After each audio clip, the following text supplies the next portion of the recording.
De Samuel, capítulo 1. Davi recebe a notícia da morte de Saul. Depois que Saul morreu, Davi voltou da sua vitória sobre os amalequitas e ficou 2 dias na cidade de Ziclag. No dia seguinte chegou um moço que vinha do acampamento de Saul. Para mostrar a sua tristeza, ele havia rasgado as suas roupas e posto terra na cabeça. O moço foi até o lugar onde Davi estava, ajoelhou-se e encostou o rosto no chão em sinal de respeito. Davi lhe perguntou: "De onde você está vindo?" "Eu fugi do acampamento israelita", respondeu ele. "Conte o que foi que aconteceu", disse Davi. "O nosso exército fugiu da batalha e muitos dos nossos homens foram mortos", disse o moço. "Saul e o seu filho Jonatas também morreram." "Como é que você sabe que Saul e Jonatas estão mortos?" perguntou Davi. E o moço respondeu assim: "Acontece que eu cheguei por acaso ao monte Gilboa e vi Saul apoiado na sua lança.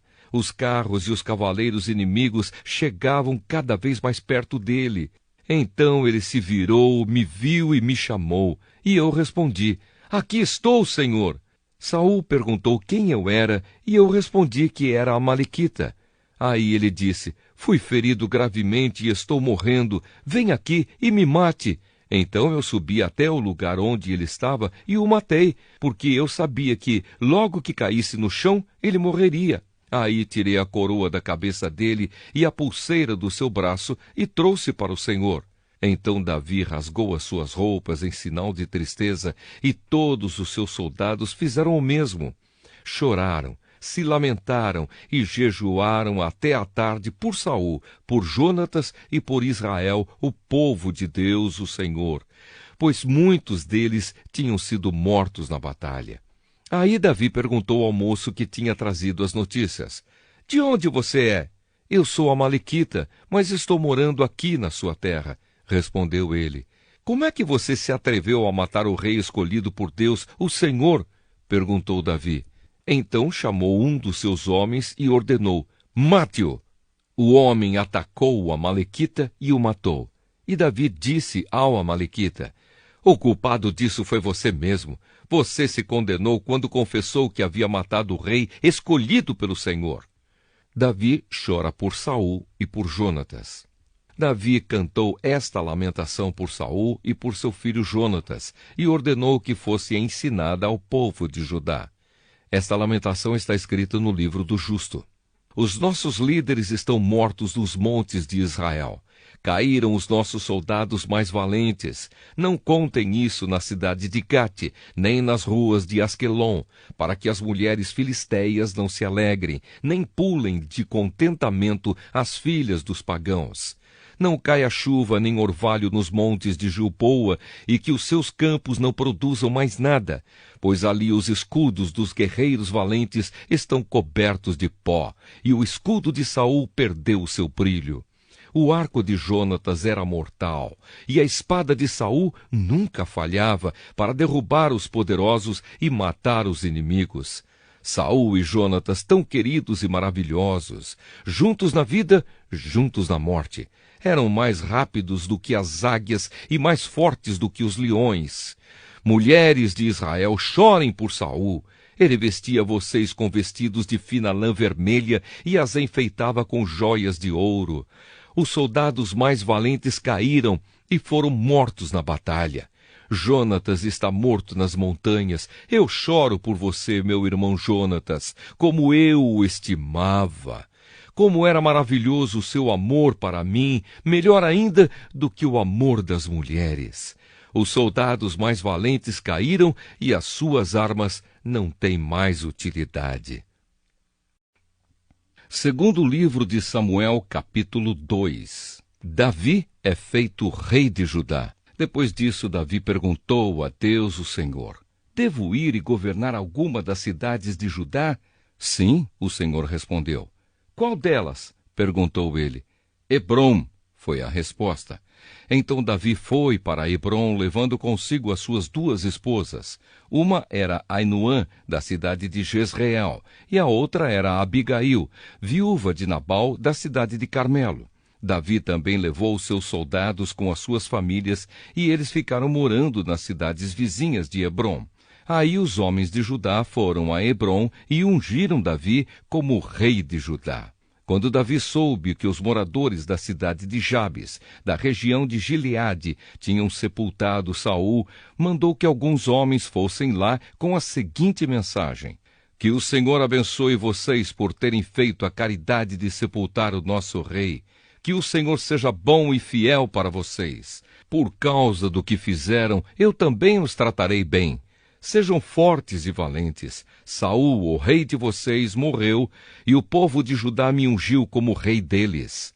O comandante do exército de Saul, Abner, filho de Ner, havia fugido com Isbosete, filho de Saul, para Maanaim, no outro lado do rio Jordão. Lá, Abner fez Isbosete rei das terras de Gileade, Aser, Jezreel, Efraim e Benjamim. Na verdade, ele o fez rei de todo o povo de Israel. Isbosete tinha 40 anos de idade quando começou a reinar em Israel e reinou 2 anos.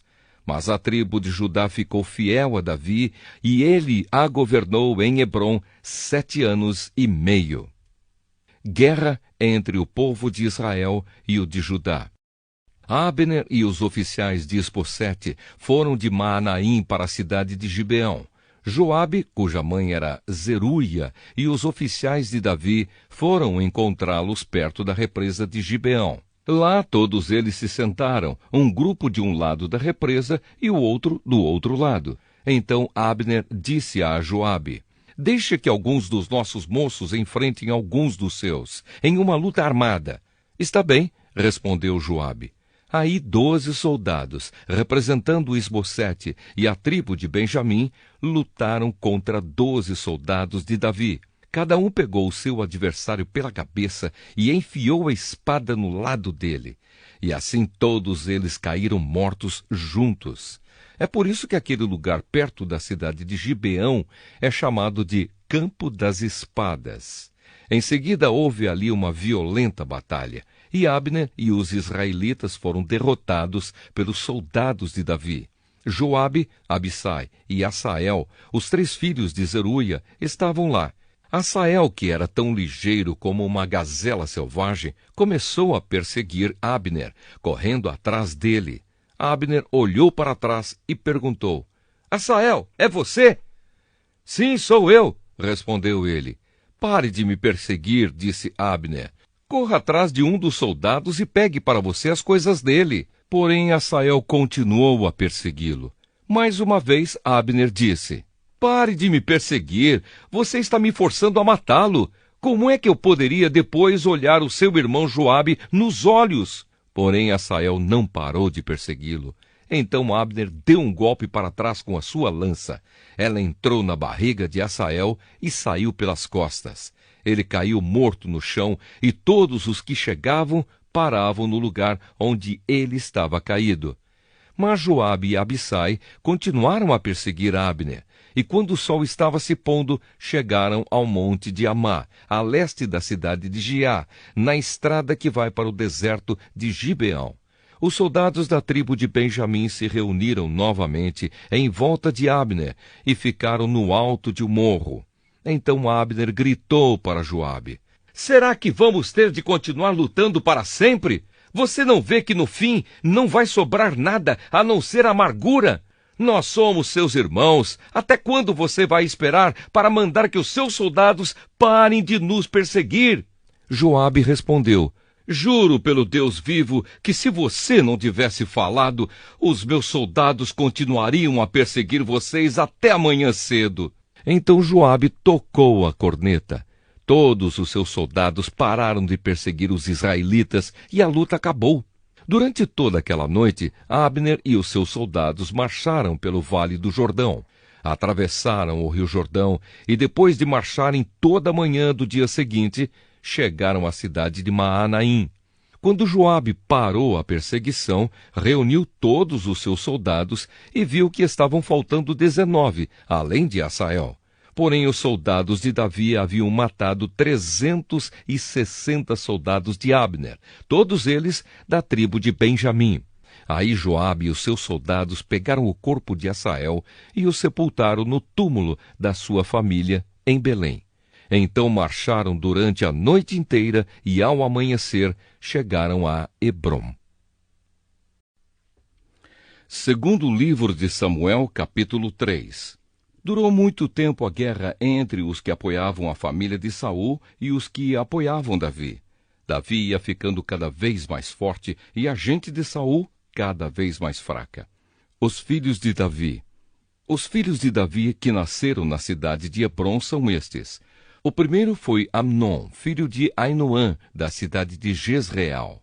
O segundo foi Quileabe, filho de Abigail, viúva de Nabal, da cidade de Carmelo. O terceiro foi Absalão, filho de Maacá, que era filha de Talmai, rei de Gesur. O quarto foi Adonias, filho de Agite. O quinto foi Cefatias, filho de Abital. O sexto foi Itrião, filho de Eglá, esposa de Davi. Todos esses filhos de Davi nasceram em Hebrom. Abner faz um acordo com Davi.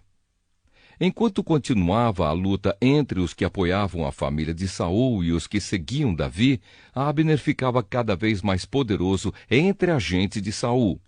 Um dia, Isbosete, filho de Saul, acusou Abner de ter tido relações com uma concubina de Saul, chamada Rispa, filha de Aías.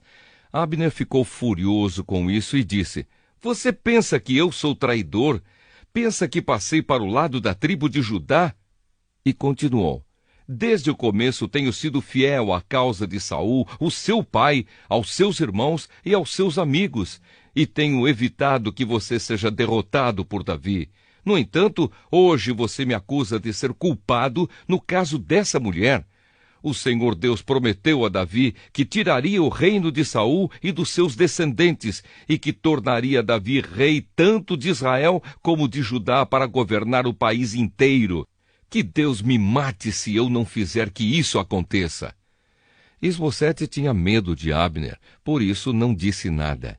Naquela época, Davi estava na cidade de Hebrom, e Abner lhe mandou mensageiros com o seguinte recado: "Quem vai governar esta terra? Faça um acordo comigo, e eu o ajudarei a levar todo o povo de Israel para o seu lado." Davi respondeu: "Muito bem, eu farei um acordo com você, porém com uma condição. Quando vier falar comigo, você vai me trazer Mical, filha de Saul."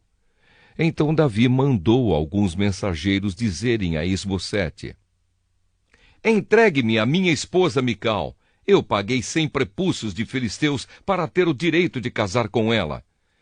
Então Isbosete mandou tirá-la do seu marido Paltiel, filho de Laís. Paltiel seguiu-a chorando pelo caminho até chegarem à cidade de Baurim. Aí Abner lhe ordenou: "Volte para casa." E ele voltou. Então Abner foi falar com os líderes de Israel. Ele disse: "Há muito tempo que vocês queriam que Davi fosse rei de Israel. Esta é a hora de agir. Lembrem que o Senhor disse: eu usarei o meu servo Davi para salvar Israel, o meu povo, tanto dos filisteus como de todos os outros inimigos."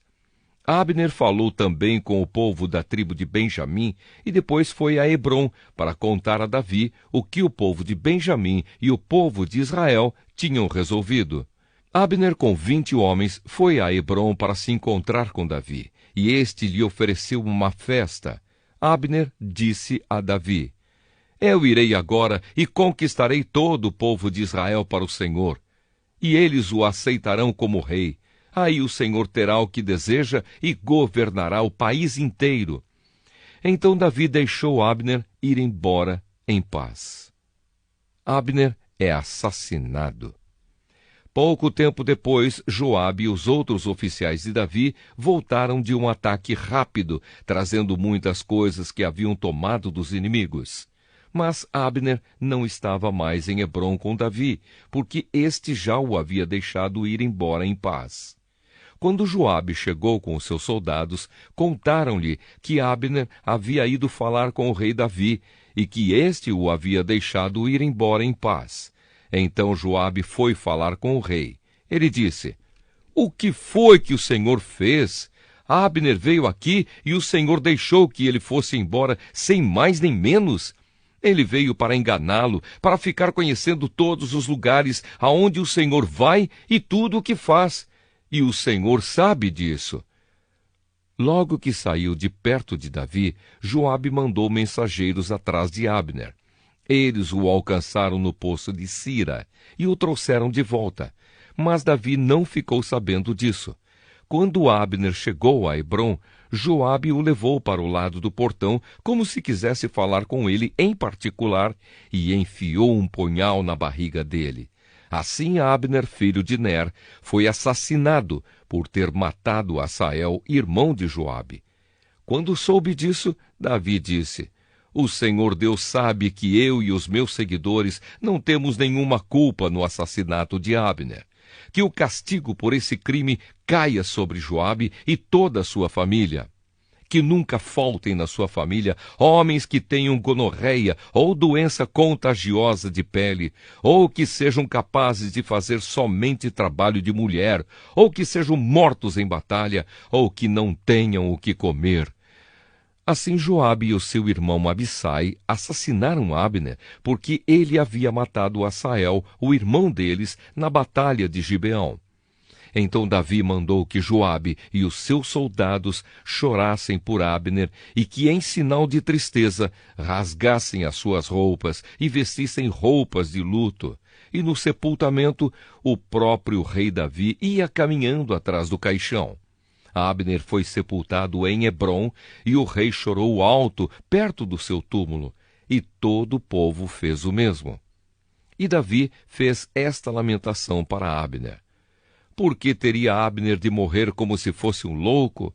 As suas mãos não estavam amarradas, nem estavam atados os seus pés. Ele morreu como alguém que é morto por criminosos. Então o povo chorou novamente por Abner. O povo tentou convencer Davi a comer alguma coisa antes que o dia terminasse, mas ele fez este juramento: Que Deus me mate se eu comer alguma coisa antes que o dia acabe. O povo ouviu isso e gostou. De fato, o povo gostava de tudo o que o rei fazia. Assim, todos os seguidores do rei Davi e todo o povo de Israel entenderam que ele não tinha tomado parte no assassinato de Abner. E ele disse aos seus oficiais: Fiquem sabendo que hoje morreu um grande líder de Israel. Embora eu seja o rei escolhido por Deus, hoje me sinto fraco. Os filhos de Zeruia são homens violentos demais para mim. Que o Senhor castigue esses criminosos como eles merecem.